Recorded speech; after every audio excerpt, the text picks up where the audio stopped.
Hello, my Periscope family. How are you? I am so happy to join you on tonight with an amazing topic that many of you have written me and said, could you please discuss this topic? I'm not hearing a lot about it, and I want to hear about it because I am presently in this situation. And we're going to talk about something that many of you are probably enduring, and there's information that is out about it. It's not a lot of information that you can find that many of you have found, but it is a tremendous amount of information out there, and I am so happy to join the team of individuals that are discussing this.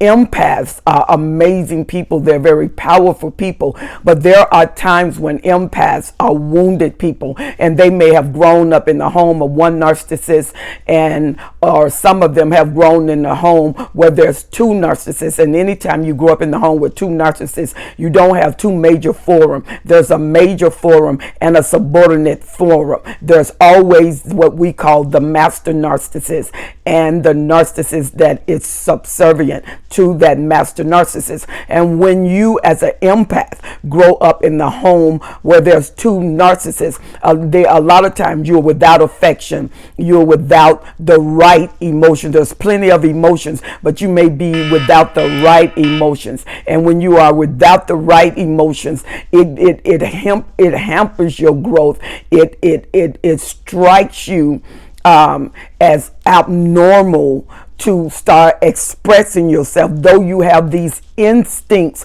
on the inside of you. An empath is very instinctive of what they feel and what they know, what they're perceiving, what is downloading at the moment. It's like this instinctiveness that they have. They are born with it, and they learn to develop this instinctiveness of knowing, of perceiving, and of their mental capacity to understand what's in the environment. And they grow up to learn how to use this knowledge to help. It is to better the world and to help a world advance. But a lot of time in growing, we get caught up in relationships that hinder our purposes. And when we get caught up in relationships that hinder our purposes, then we are stagnated for the reason why we even exist in the earth. And when things start messing with your existence, it starts messing with the reason for you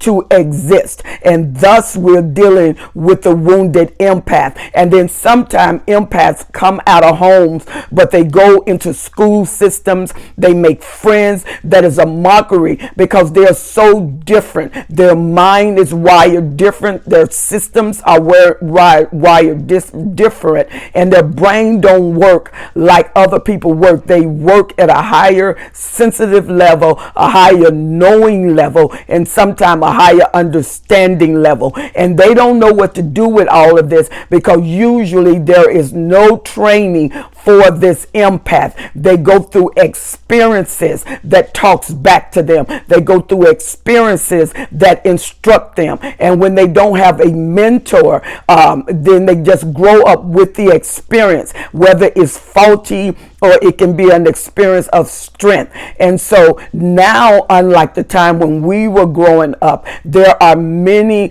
forums that this is discussed, and there are many training elements that an empath can actually be trained how to use their sensories. And empaths are so necessary because there's so much pain on the earth. The empath can go into the most traumatic, disastrous place, and they can be sustained in those places because the help that they provide is specifically designed for those places. And when other folk would give up, when other folk would become intolerant of being able to handle these disastrous places, an empath can go in there and target that place, especially a super empath. When you have a world catastrophe, when you have a catastrophe like a tsunami, and it's a tsunami that has wiped out thousands of people and even millions of people, and then in a different location, or you go into an area where there's real intense severe hunger,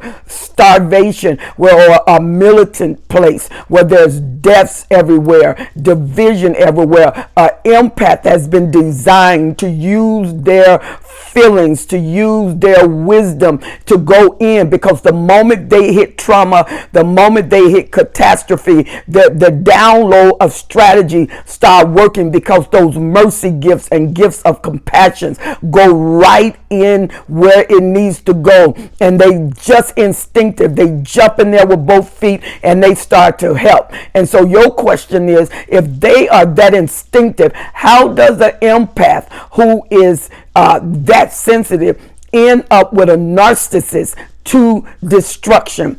An empath, like every other gift, may be instinctive.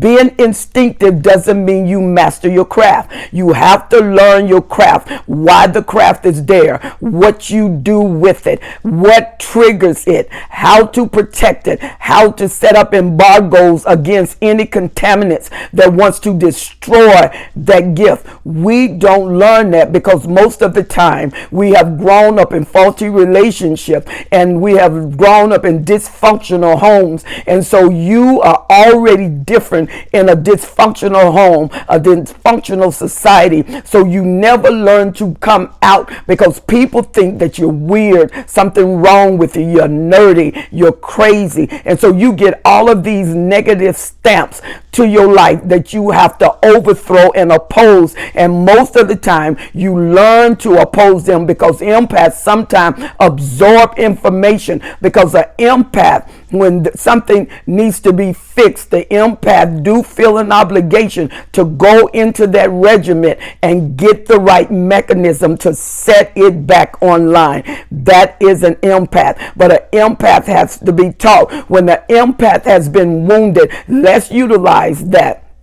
You've grown up in a home. You are empath. You have two narcissistic parents. And so in a home, narcissistic parents don't love. So the emotion you give is usually a negative emotion, manipulative emotion. If you're the only child, they fiend for that child. And both narcissists try to get the loyalty of that child. So to one narcissist, it would be a golden child, while another narcissist, that would be the scapegoat. Now the golden child is still in a restricted arena, because the narcissists try to live their life through that child, and the perfection that they load on that child to be perfect, and that child isn't. And the irresponsibility of the narcissist to place this burden on the empath, and the empath pick that up, and they quite can't discern what does that mean, but they feel an obligation to respond, to act, while the other parent is discrediting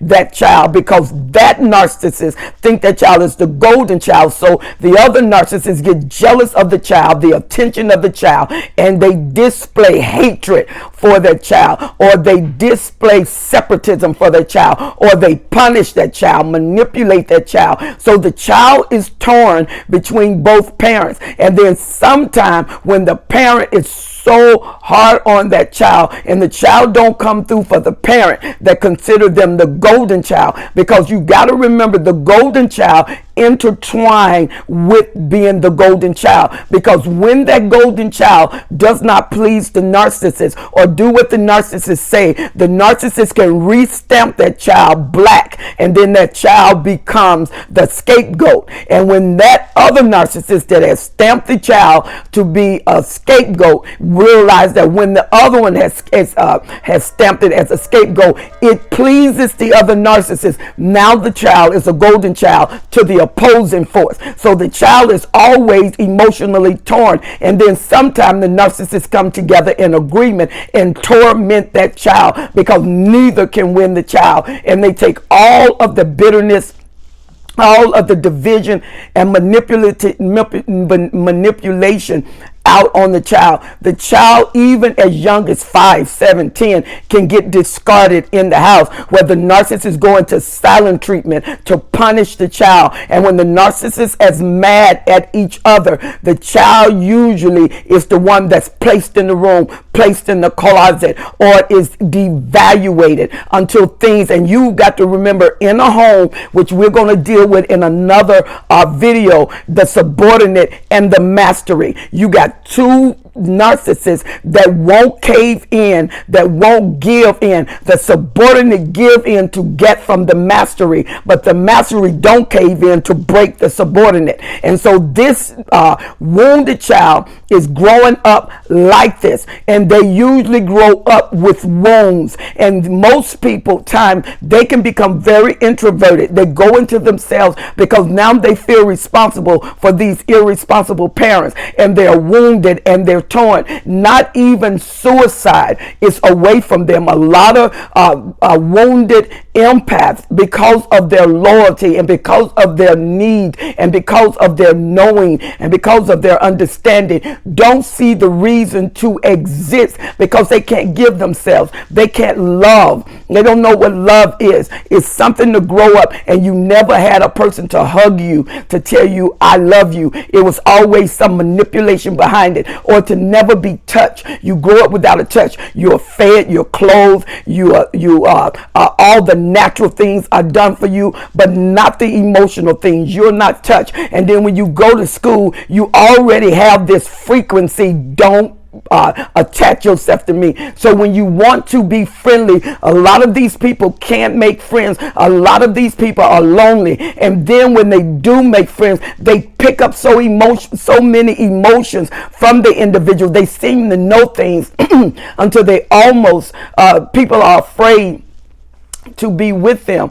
because they have too much accurate information. Excuse me for a minute.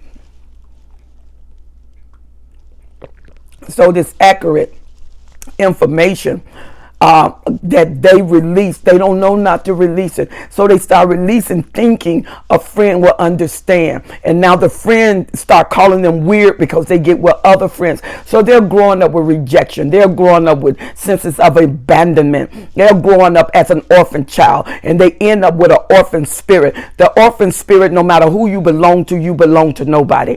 And so you always have a feeling, a need to be parent, a need to have somebody love you, a need to have an attachment. So this need now grows up and attached to a narcissist who needs you to need them, because they need to dominate something. They need someone to worship them. They need someone to always adore them, to give them attention, to cater to them while they are crushing them. And so the wounded empath in the hands of a narcissist usually is crushed. It becomes their crushing zone because they never knew wholeness. They never knew what love was. Even if they grew up in a home well, maybe one parent was an empath and the other one was a narcissist. So you have an empath with a narcissist that produces an empath and may produce other kids, and one of the kids is a narcissist and one of the kids is a regular. And so the mom never learned who she is as an empath under the raging narcissist, and the empath is trying to get her cue from her mom, who is a wounded empath who spread the wound, and to the narcissist child who fought the wound, and the child who feel like a misfit.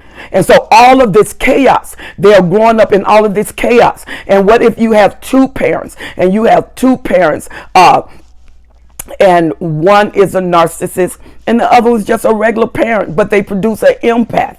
And you know, it's really amazing because narcissists produces empath. Come on. You think, how can that happen when they are so wretched and they don't love, they don't care, they're self-centered? That doesn't mean that they can produce an empath. Everything that they're not, they produce it loaded in a person, and that baby start to feel at 2 years old. They're growing, feeling, they're understanding, but at 2 years old, they got 2-year comprehension. 5 years old, they're still feeling, searching, but there's no interpretation for it. There's no language for it. And so their vocabulary is limited because their experience is limited in feedback. There's nobody feeding to them.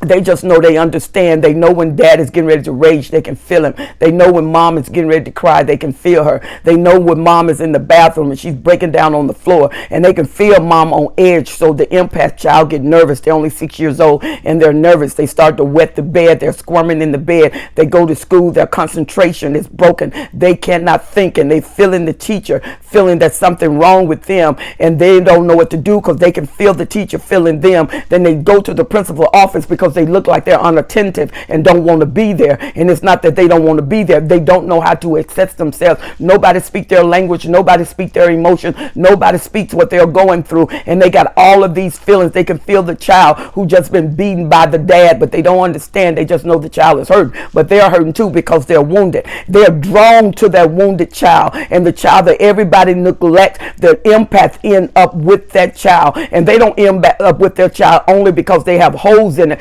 They're going to their child because they want to heal the holes. They feel the need to release healing to them. And when that child who's getting abused get around that empath who is wounded, they still feel better. They still feel like somebody cares, and they start joining with that empath. And sometimes this is the first friend that the empath has, the most needy child in the classroom. Beside themselves, they're friends, and that start to help the empath, because the empath keep giving to a child that don't understand what's happening, and neither does the empath. But the empath know that when I do this, I feel better when I release to them, and the child that's receiving feel better when their release is done. And then they go back home, and as they grow up, they notice that this is the pattern of when they get around people, things start happening. Now they start learning. They're basically teaching themselves. They're self-taught. Then they meet another person who totally describe what they're going through, and they say, you know, I feel like that. And then they start talking and slowly, gradually learn who they are. But they're wounded, and their attraction is with a narcissist. And the narcissist attraction is to their wounds, because their wounds mean I can master them. I can control them. I can lead them where I want them to lead. All I have to do is pretend to them. I will always be their covert mastery. I will always be the one that they serve. And he crushes them. And when he crushes them, he feels better. And the empaths feel loyal. They still feel loyal to the pain. Why? Because they're going to fix them. It's going to work out. But there is a place that an empath have said, it is enough.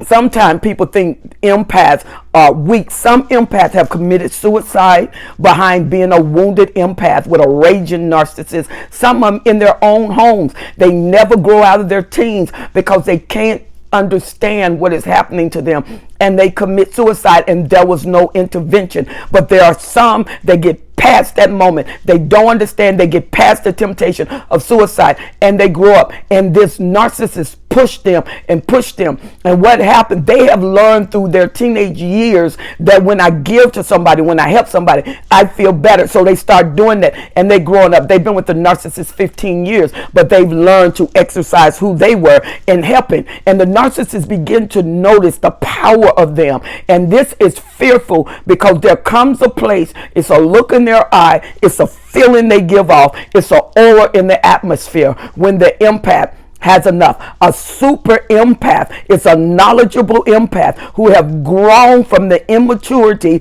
to maturity, that have grown to trying to figure themselves out, to knowing exactly who they are. They have grown to know, I can do this, boom, and this would happen. There's no doubt in their mind. An empath, usually when they grow up, an empath is very certain. You want to get around some positive energy, you want to get around some positive people, get around an empath. Then what even enforces them more is those empaths that become Christians, because there are gifts in the Holy Spirit that comes only in the Holy Spirit, like discernment. And the empath, who is very knowledgeable of the knowing and understanding and what's going on in the atmosphere, now can do more than perceive. They can discern from one realm to another realm. And empaths are sensitive to nature. Many of them are sensitive to animals. You have the animal whisperers. Some empaths even go to the dark side. Some empaths go to mysticism. Some empaths even become witches and warlocks, which is a whole nother level of dynamics. We're talking about the empath who just have emotional wounds.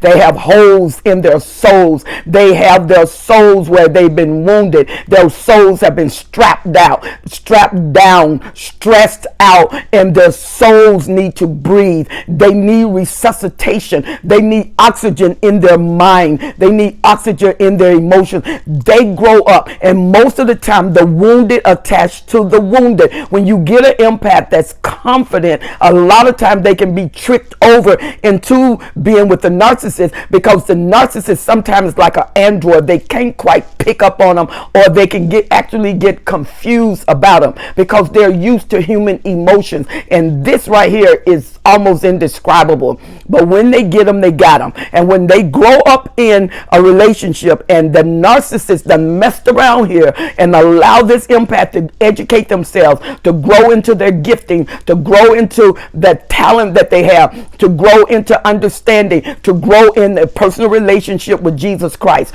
to grow into power, to grow as a resource center, to grow in how they help people. This empath is dangerously walking to the narcissist, because when they have had enough, baby, you can spell that with all capital letters. And supernova, people talking about supernova. Empaths that are super empath don't go supernova. There's no such thing as go supernova. It's like setting off a bomb in your car every week. You done blew the car up, and you get in the car and want it to crank and drive down the street. Those legs, the tires that's moving is not tires. Those are Flintstone legs under the car picking up, moving. Because if you blow that car up every year, you're going to blow it out of usage. So when people talking about going supernova every week, you don't go supernova. There's no such thing as going supernova every week. You'll blow yourself out of usage, because every time you maximize energy release, you need a recovery zone. And sometimes narcissists get smart enough to know to drive that empath to the limit, and boom, they go supernova. They launch a major attack because they haven't recovered. They need to recover. And that's why usually when super empath goes supernova, they leave. They leave the place. They can't stay in the place. It's too much firepower that was released. There's too much energy that is released. And when they do, it can be a catastrophe, because they have to recover. You don't blow that kind of energy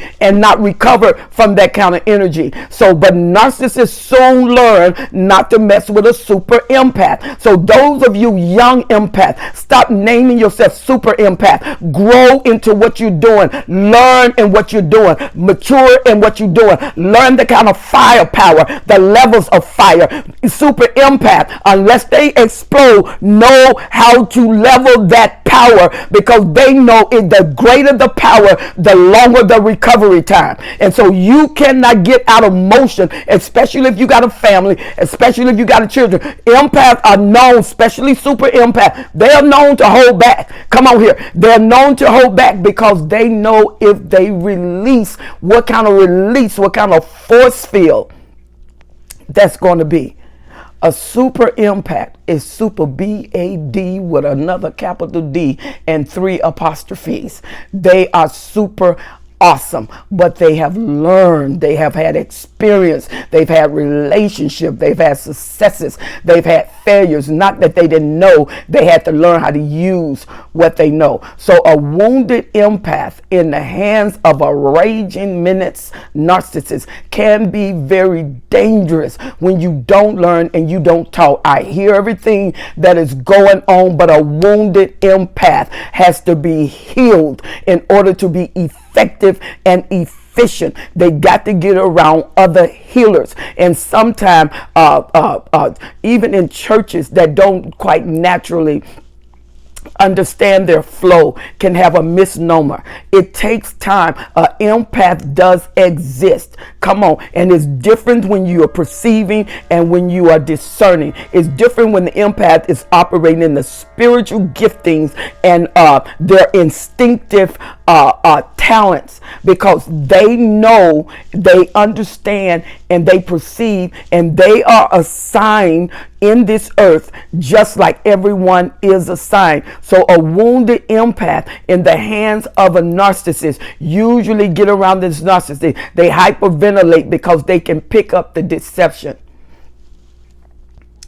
Go download. There you go. Let's do this. They can pick up the perceptions. They can pick up people's feelings. They can pick up understanding, and they know